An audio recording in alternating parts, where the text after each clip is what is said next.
At Inspire, it's our heart to see youth rise and to stretch towards their full potential, to do the things that God has created them to do.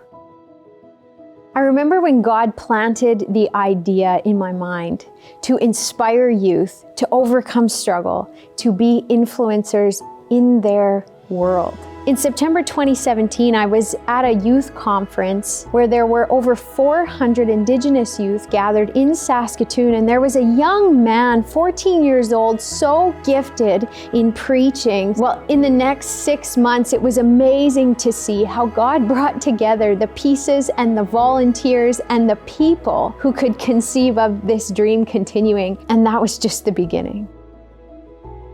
Wow, what a year that was. It was so many unknowns, and started with some conversations and maybe like a bit of a dream. Caitlin asked me and my wife to put together a whole bunch of volunteers for this event that we had never done before and didn't really know what it was going to look like, but it was so cool to see how God brought together tons of leaders from so many different places, and just to see people exercising their gifts, and to see so many volunteers come from all these different backgrounds because they believe in young people. I'm a youth pastor, and our students are constantly looking forward to the Inspire conference. They're always asking, when are we going to that Inspire thing? One student in particular, he's often missing class, definitely not a go-getter type, but he loves coming to Inspire. After the Inspire conference, he's singing the songs, he's listening to the music, and he just loves it. I hopped on this crazy Inspire train in 2018, having no idea what was ahead of me.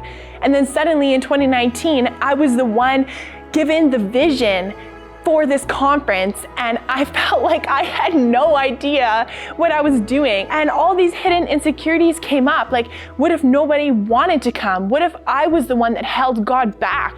And I remember on the final day of early bird registration, when hardly anyone was registered yet, and 400 kids registered on that day alone. And when 700 kids walked through the doors on the day of the conference, I couldn't believe that they actually came. I was astounded at the beauty of God's church, and that He was the one that did this. And I heard the Holy Spirit whisper to me, perhaps you were made for such a time as this.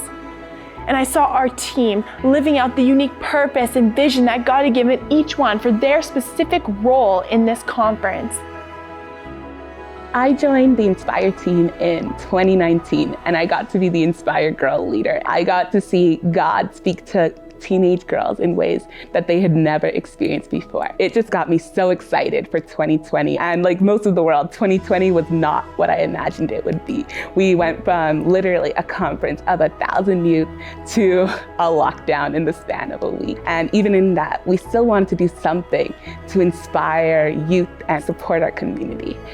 And so we decided to do something we called the Inspire a Girl Project. We partnered with local sellers to create boxes filled with goodies and resources that just told the story of the gospel. And it was so wild. We sold over 200 of them. And then we realized we could do something we had never done before, which was bring Inspire to our youth's homes. And so we created Inspire Camp, which we ran fully on Zoom, and it was so amazing. We had youth from all over Canada, the States, and even Mexico join us. And I was just so blown away to see how God just proved Himself so faithful, even in a pandemic. This year, I was the Inspire Girl Camp coordinator. We got to run camp in a brand new way. We had girls from ages 8 to 18 join us either online or in person.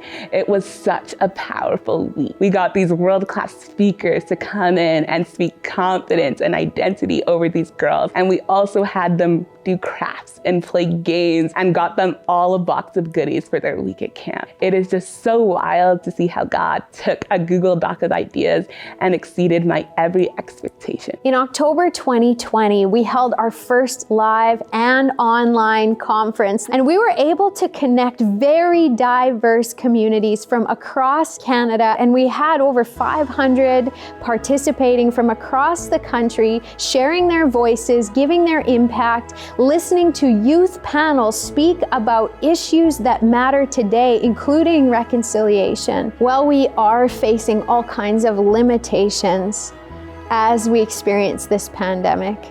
This was an amazing example of how people can be brought together in a time when we are looking for connection.